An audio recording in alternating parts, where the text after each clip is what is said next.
तो चुनाव से जुड़ी हुई महा कवरेज लगातार जारी है। हर एक खबर, हर एक तस्वीर सबसे पहले जी उत्तर प्रदेश उत्तराखंड अपने दर्शकों तक पहुंचा रहा है। चप्पे चप्पे पर हमारे रिपोर्टर्स मुस्तैद हैं जो कि हर पल पल की खबर आप तक पहुंचा रहे हैं। अब आपको लोकतंत्र के रंगों को एक साथ हम दिखाते हैं। जहां वोटिंग के दौरान बुजुर्गों का दम दिखाई दिया है, तो वहीं मतदान केंद्र पहुंचकर दिव्यांगों ने भी संदेश दिया है। महिलाओं में भी वोटिंग को लेकर गजब का उत्साह देखा गया और साथ ही युवाओं में भी जोश हाई दिख रहा है। ये 4 तस्वीरें आप देख रहे हैं। दिव्यांगों का संदेश, किस तरीके से बड़ी संख्या में दिव्यांग भी पहुंचे हैं मतदान केंद्रों पर अपनी वोट का, अपनी ताकत का इस्तेमाल करने के लिए। युवाओं की अगर हम बात करें तो वो अपने मुद्दों को लेकर इस बार बड़ी संख्या में पहुंचे हैं मतदान केंद्रों पर। इसके अलावा बुजुर्गों का दम भी दिखाई दिया है क्योंकि बुजुर्ग मतदाता भी यहाँ भारी संख्या में पहुंचे हैं। हालांकि अभी अगर हम ओवरऑल परसेंटेज की बात करें तो 50% से भी नीचे देखा जा रहा है। हालांकि उम्मीद है कि आखिरी का जो 1.5 घंटा बचा हुआ है उसमें ये तस्वीर जरूर बदलेगी, हर किसी को उम्मीद है, क्योंकि आखिरी वक्त में भी हमने देखा है कि बहुत बार तस्वीरें बदल जाती हैं। और ऐसे में सिर्फ और सिर्फ संभल एक जिला ऐसा है जहां पर 50 को क्रॉस कर चुका है आंकड़ा।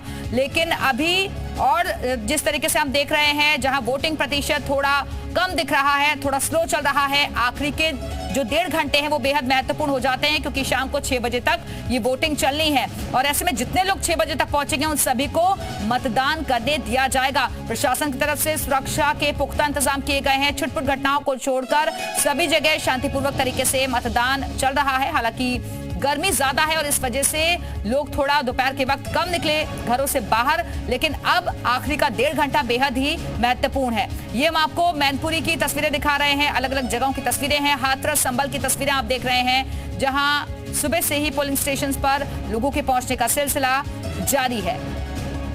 तो आज 10 सीटों पर वोट डाले जा रहे हैं।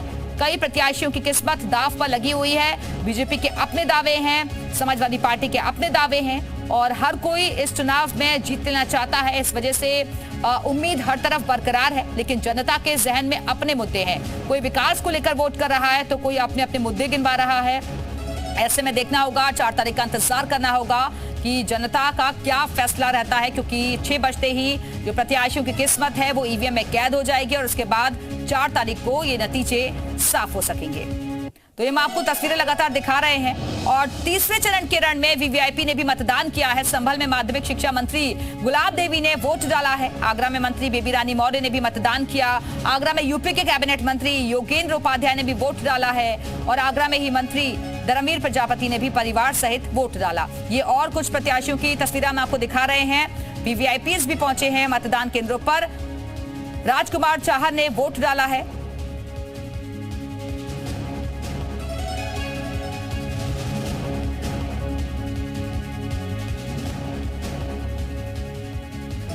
और अलग अलग जगहों से हमारे साथ हमारे सहयोगी जुड़ चुके हैं। सबसे पहले संभल चलते हैं। सुनील सिंह हमारे साथ जुड़े हुए हैं। सुनील, सबसे ज्यादा वोटिंग परसेंटेज संभल में ही नजर आ रहा है। बड़ी संख्या है मुस्लिम मतदाताओं की यहाँ। किस तरीके से अभी फिलहाल आप पोलिंग स्टेशन पर देख रहे हैं, तस्वीर क्या है वहां से? संभल में 3 बजे तक लगभग 50 पॉइंट लगभग 51% मतदान यहाँ पर हो चुका है। और सबसे बड़ी बात यह है कि शहरी इलाकों की अपेक्षा यहाँ पर जो ग्रामीण इलाके हैं वहाँ पर बहुत बड़ी संख्या में मतदान हो रहा है और वहाँ लंबी लंबी काफी कतारें लगी हुई हैं। फिलहाल जो है सुबह 7 बजे मतदान शुरू हुआ था और जिसके बाद 12 बजे लगातार मतदाताओं की यहाँ पर कतारें लगी रही, लेकिन 12 बजे के बाद जब मौसम में गर्मी आई और धूप का थोड़ा सा तपिश हो गई तो उसके बाद कुछ मतदान यहाँ पर धीमा हुआ और उसके बाद मौसम में हल्का सा धूप की तपिश कम हुई है तो दोबारा यहाँ पर मतदाताओं का आना शुरू हो गया है।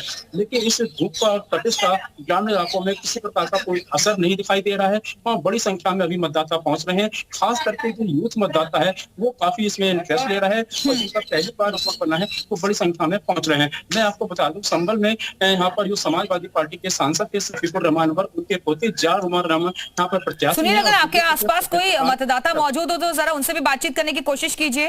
देखिए, मैं आपको बताता हूँ, यहाँ पर मैंने अभी आपसे बताया था कि संभल लोकसभा में यहाँ पर लगभग 18,92,060 मतदाता हैं। इसमें लगभग 48% यहाँ पर महिला मतदाता हैं। हमारे साथ तो महिला वोटर है जो कि वोट डाल करके आ रही है। मैडम, आपने वोट एक बार दिखाइए, साइन आपने इधर दिखाइए कैमरे की तरफ को। अच्छा, जैसा कि आपने वोट किया है तो यहाँ पर किस मुद्दे को लेकर वोट किया है? हमने विकास के मुद्दे को लेकर वोट किया है क्योंकि चंदौसी की जनता को काफी हमारे उम्मीदवारों से विश्वास है और ये उम्मीद करते हैं जो भी जीत के आएगा को विकास करें। जैसे कंबल जो है यहाँ पर समाजवादी पार्टी का कब्जा रहा है काफी समय से। 2014 में यहाँ पर सपा हारी थी, तो इस बार क्या लग रहा है? देखिए, हम किसी पे कमेंट नहीं करना चाहते, ना हम सपा पे कमेंट करना चाहते, ना हम फूल पे कमल पे कमेंट करना चाहते। हमारा विश्वास जिस पे है, हम हमारे को उस कैंडिडेट पे विश्वास होना चाहिए, और वो कैंडिडेट हो सकता है हमारे लिए बहुत अच्छा है। तो मुझे समाजवादी हमारे पार्टी साथ कुछ और यूथ वोटर भी हम उनसे भी बात करेंगे।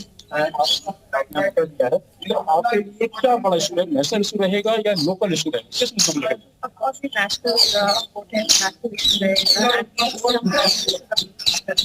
So I'm hoping better candidates जो भी यहाँ से select होते हैं, they will have better say parliament and दोनों उपलब्धि क्या मानती है सरकार के? राम मंदिर मानती है, डेवलपमेंट मानती है, क्या कहेंगे?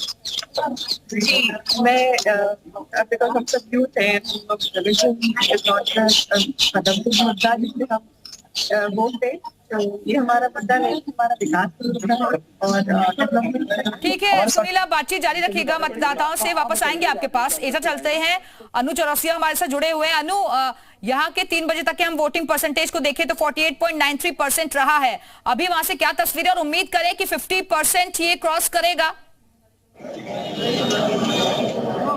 मतदाताओं में जागरूकता दिखी है। वो 3 बजे का परसेंटेज बताता है कि 40.51 तक परसेंटेज हो चुका। और इस वक्त मैं पोलिंग बूथ पर खड़ा हूँ। यहाँ पर अभी भी यहाँ पर जो मतदाता है उनकी कतार दिख रही लगातार। अब शाम का समय है, धूप कम हुई तो लोग अपने घर से निकले हुए हैं और मतदान के लिए मतदान केंद्र पर पहुंचे हुए नजर आ रहे हैं। यहाँ पर कुछ मतदाता हम बात करते हैं।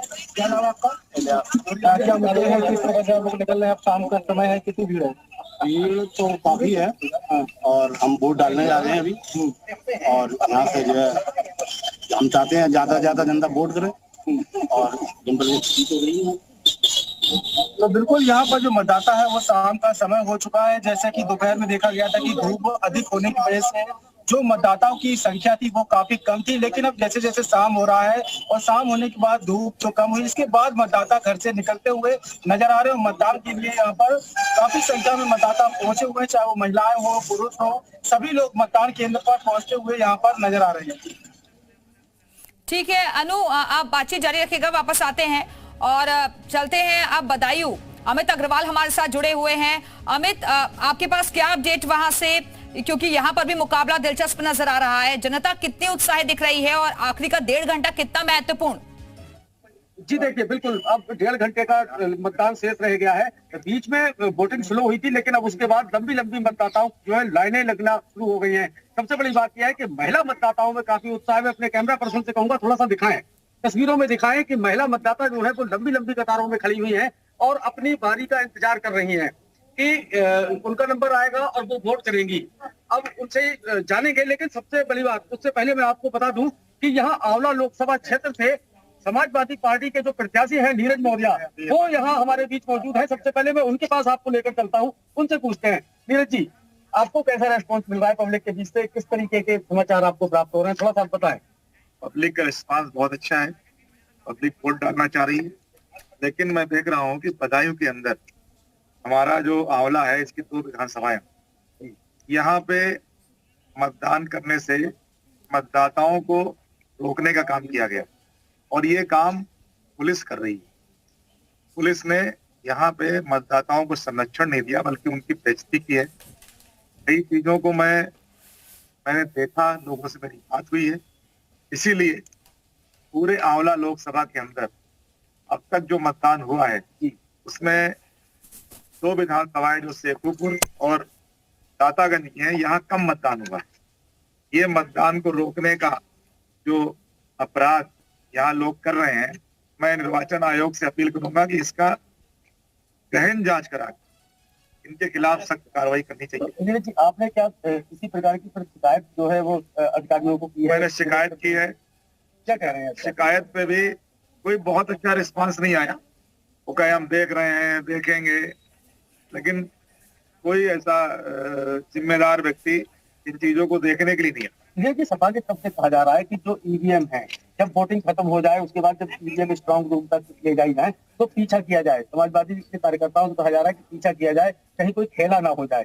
क्या आप भी इस तरीके की आशंका से एक दूसरे पे कहीं ना कहीं तो लग रहा है कि कहीं कुछ हो सकता है? नहीं, सेफ साइड चलने में कोई बुराई नहीं। हम अगर सेफ साइड पूछते हैं तो बुराई नहीं है। निर्वाचन आयोग की एक व्यवस्था भी है कि अगर ईवीएम जा रही है उसके साथ कार्यकर्ता जा सकता है। दूसरा एक व्यवस्था ये भी है कि जहाँ स्ट्रांग रूम में जमा होगी वहां पे हमारा कोई वर्कर जाके उसको अपने सामने सील कराएगा और वहां पे वो कैंप भी कर सकता है। बिल्कुल, तो हमारे तमाम सहयोगी लगातार हमारे साथ बने हुए हैं। मनीष गुप्ता के पास चलते हैं, आगरा से हमारे साथ मौजूद हैं। मनीष, आखिरी का 1.5 घंटा बचा हुआ है, अब कैसी फिलहाल मतदाताओं में भीड़ नजर आ रही है? क्योंकि बहुत सारे हमने देखा कि लोग धूप होने की वजह से बचते हुए नजर आ रहे थे, लेकिन अब देख रहे हैं हम कि लोग पहुंच रहे हैं बड़ी संख्या में।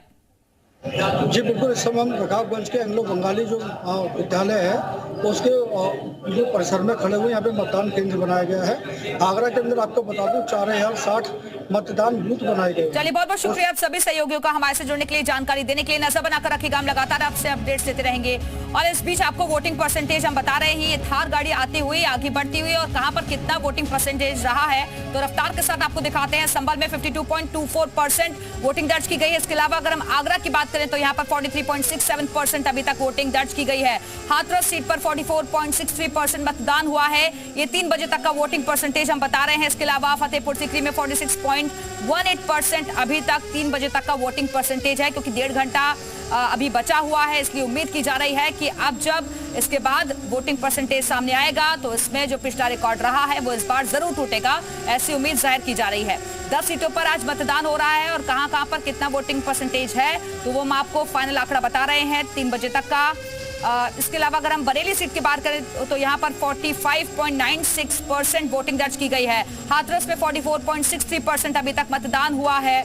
और बरेली सीट जो कि हॉट सीट बनी हुई है, और खुद आपको याद होगा कि प्रधानमंत्री तक इस सीट पर प्रचार करने के लिए गए थे, रोड शो भी किया था। तमाम दिग्गज यहां से चुनावी मैदान में है। हालांकि कैंडिडेट जरूर बीजेपी की तरफ से बदल दिया गया है। छत्रपाल गंगवार को यहां से चुनावी मैदान में उतारा गया है, नया चेहरा है, लेकिन क्या इसका फायदा बीजेपी को इस बार के चुनाव में मिल पाता है या फिर नहीं, ये देखना होगा।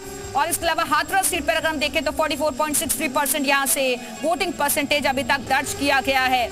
और अब 4:45 बज रहे हैं तो 1.5 घंटे का समय बीत चुका है। ऐसे में उम्मीद की जा रही है कि ये जो आंकड़ा है बहुत तेजी के साथ अब आखिरी के वक्त में बढ़ेगा। इस बार के चुनाव में भी अलग अलग मुद्दे हैं। हालांकि वोटर्स का ये कहना है कि वो विकास के मुद्दे पर काफी बढ़कर वोट कर रहे हैं। और ऐसे में हम आपको हर एक सीट के बारे में बता रहे हैं कि कहां पर कितना वोटिंग परसेंटेज रहा है। खासतौर पर देखिए यूपी में तीसरे चरण के लिए आज मतदान हो रहा है और इस बीच लगातार सियासत भी जबरदस्त हो रही है, क्योंकि नेताओं की तरफ से बयानबाजी भी हो रही है। एक तरीके से एक दूसरे पर आरोप प्रत्यारोप भी लगाए जा रहे हैं। बीजेपी का कहना है कि 10 साल का उनका कार्यकाल जबरदस्त रहा है, योजनाएं घर घर तक पहुंची हैं, जनता तक पहुंची हैं और इस वजह से जनता उनका साथ जरूर देगी। जबकि समाजवादी पार्टी का कहना है कि जनता त्रस्त आ चुकी है, जो दावे किए गए, जो वादे किए गए वो जमीनी स्तर पर कहीं भी नजर नहीं आ रहे हैं। इसीलिए इस बार हवा का रुख बदलता हुआ नजर आ रहा है। आज ईवीएम में प्रत्याशियों की किस्मत कैद हो जाएगी। उसके बाद 4 तारीख को ही तस्वीर साफ होगी। तीसरे चरण का रण है और कौन मारेगा इसमें बाजी, इस पर सभी की नजरें टिकी हुई हैं। दूसरी तरफ प्रशासन की तरफ से भी सुरक्षा के पुख्ता इंतजाम किए गए हैं। तो 10 सीटों पर आज वोट डाले जा रहे हैं।